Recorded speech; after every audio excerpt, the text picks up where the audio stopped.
Good evening, all. Speech is power. Speech is to persuade, to convert, to compel. It is to bring another out of their bad sense into your good sense. Ralph Waldo Emerson. Now is the time for the valedictory address. For that, I welcome Dr. Sujarani Matthew, Head of the Department of English, KE College, Mannalam, Kerala, India. We are so delighted with your presence, ma'am, and eagerly waiting for your valuable words. Over to you, ma'am. Okay, thank you. Respected management and teachers of BK College Valedictory, my friend and convener of this international conference system, Manju Jacob, delegates and participants. It is indeed a pleasure to be asked to deliver the valedictory message of this 3-day conference on gender studies. This is an area that has given birth to much research and school of thought. And these days, we have been going through the various facets of gender studies, including social issues, cultural nuances, national, international policies, and laws for women empowerment, as well as LGBT rights. You even had the transgender poet Vijay Raja Mallika here to lead the discussions, I think. I guess I now need to draw the different threads of thought that gender studies has brought out in the wider realm of literature. Gender studies is, in fact, an interdisciplinary field that addresses the concept of gendered identity as well as discourses on gender framing. It also focuses on the supporting bodies of knowledge which challenge the expressions of unequal social arrangement. Concepts from women's studies, masculinity studies, queer studies have all become the crux of the matter, as you have already seen through these 3 days. Modern schools on gender studies have put on the dock earlier assumptions of permanence of sexuality and gendered identity across the different cultures of the world. And actually, the calm acceptance of social discourses that assign behavioral roles for the male and the female sex have long been under theoretical microscope, as you know, and it was radically brought to book by the postmodernist queer theorist Judith Butler in her works Gender Trouble and Bodies That Matter, in which she openly criticizes the dominant ideas of normalcy and appropriate behavior. Again, in the light of the structuralist Ferdinand de Saussure's theory, there is no concrete relationship between the signifier, that is a word image, and the signified, that is a referent, and hence we can say that the relationship between sex and gender is also questionable. And then when we come to feminism, feminist movement since 19th century has brought forth various aspects to be discussed, down to cyberfeminism of the 21st century, wherein the fluid matrix of cyberspace also begets identity in hyperreality. From the earliest feminist plea against phallocentrism and championing of gynocriticism to worshipping of parody and the drag in postmodernist parlances, gender studies has traveled a great distance to the present. According to the earliest radical thinker, Simone de Beauvoir, women allow themselves to be oppressed by playing up to the discursive notions of gender ascribed by society, commonly called social conditioning. And the revolution against such discrimination on the basis of gender, called feminism, has been the most durable movement in history and has now come under the wider umbrella of gender studies. Passing through this first wave, second wave, and the third wave, feminism, womanhood actually has risen up to question males assuming the position of universal subject and woman being considered his other or the object of male consciousness. Herein, we find the basic point of existentialist feminism, which was forwarded by Simone de Beauvoir. And coming to French feminism, French feminists like Julia Kristeva, Lucy Irigaray, Helen Cixous, they all have been foremost in linking deconstruction and psychoanalysis with feminism. According to them, actually, gender is a web of psychic and social structuring that is never fixed and complete. Kristeva champions the uniqueness of women, stressing on her radical individuality, which is the foundation of an inevitable political existence of the species. Irigaray also advocates a strategic essentialism of the feminine, and reframes the female body as a positivity rather than a lack. And when you come to Helen Sissou, she has brought out the concept of the l'écriture feminine and the effect of language on gendering women.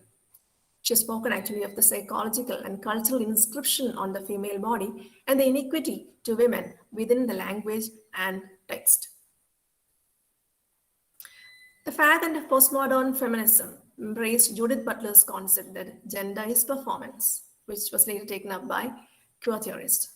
The concept of the drag and the parody that you must have gone through, it validates the point that gender is like an external outfit worn by an individual. Today, we are in the fourth wave of feminism, which focuses on the achievements and possibilities of women. It's also called post-feminism, which questions the need for feminist rebellion. There are also other related concepts like womanism, coined by Alice Walker, who called it an alternative to white racist orientation of mainstream feminism, and something that focuses on the impact of gender, race, and class in the lives of colored women. The radical feminism, which embraces lesbianism and homosexuality, is also another alternative to oppressive systems that enforce the heterosexual norm.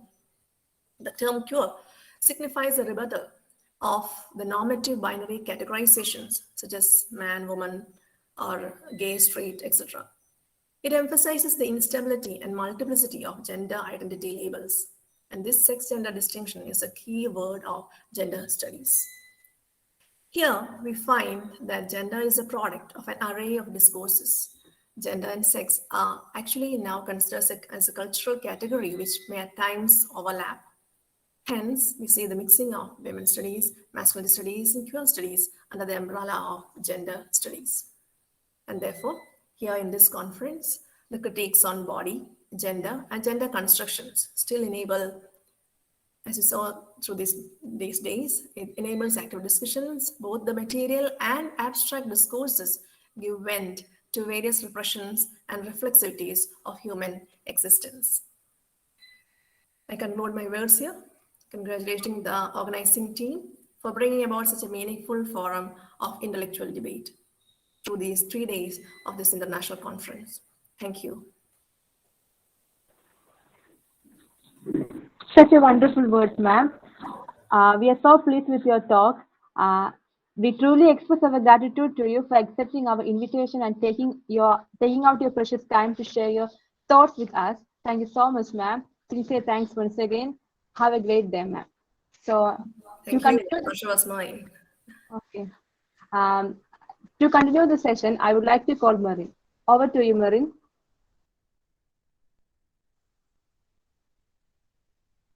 Thank you. For participants' attention, the feedback form of the conference is posted in the chat box. Kindly fill in the form. Certificate for paper presentation and abstract proceedings will be issued on or before 10th September 2021. We were able to conduct the 3-day international virtual conference on gender studies with the help of Almighty God. It was a grand success due to the efforts taken by authorities of Bishop Kuryalassery College and the Cape Comorin Trust. To appreciate and thank the efforts of the authorities, I invite Mrs. Josie Abraham, Assistant Professor, Department of English, BK College, Amalagiri, to propose the vote of thanks.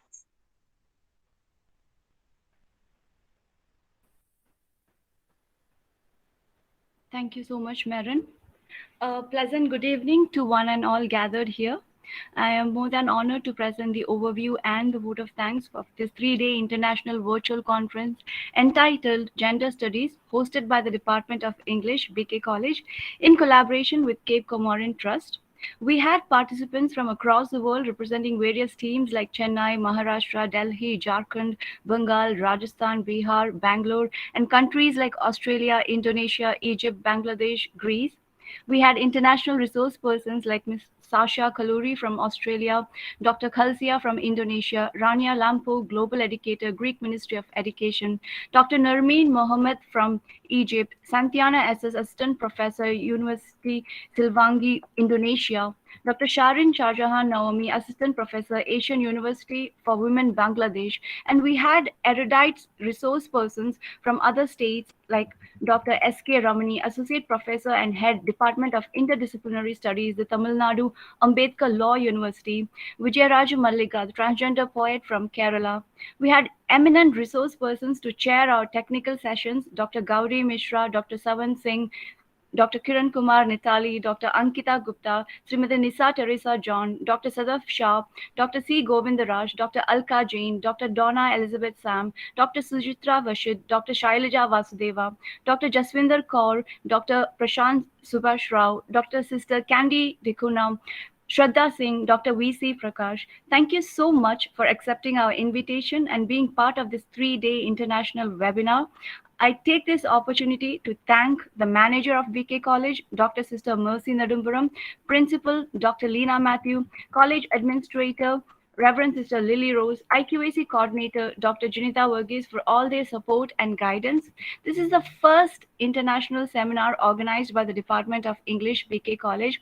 This 3-day international virtual conference would not have been a reality without the logistic support and guidance of Dr. R.S. Regine Sylvest and the Cape Comorin Trust. We extend our heartfelt gratitude to you, sir, for all your support and technical assistance. We wish you the very best for all your future endeavors. Thank you so much. I thank the head of the Department of English, Dr. Sister Manju Jacob, faculty members of the Department of English for organizing this 3-day international virtual conference with eminent speakers. I offer my sincere gratitude to all the student coordinators for their technical assistance. Last but not the least, I thank all the participants without whose support this 3-day international virtual conference would not have come to fruition. I once again take this opportunity to thank all the resource persons, national and international, for accepting our invitation and gracing this virtual conference and enlightening the audience with their knowledge. I hope the participants have enriched themselves by attending this webinar series. Thank you and wishing you all the very best. Thank you, Josie ma'am. We have come to the end of our conference. I thank everyone who have joined the meeting for all the 3 days. A gentle reminder that the feedback form is posted in the chat box and the certificate for paper presentation and abstract proceedings will be issued on or before 10th September 2021. Once again, thank you. Have a great evening ahead.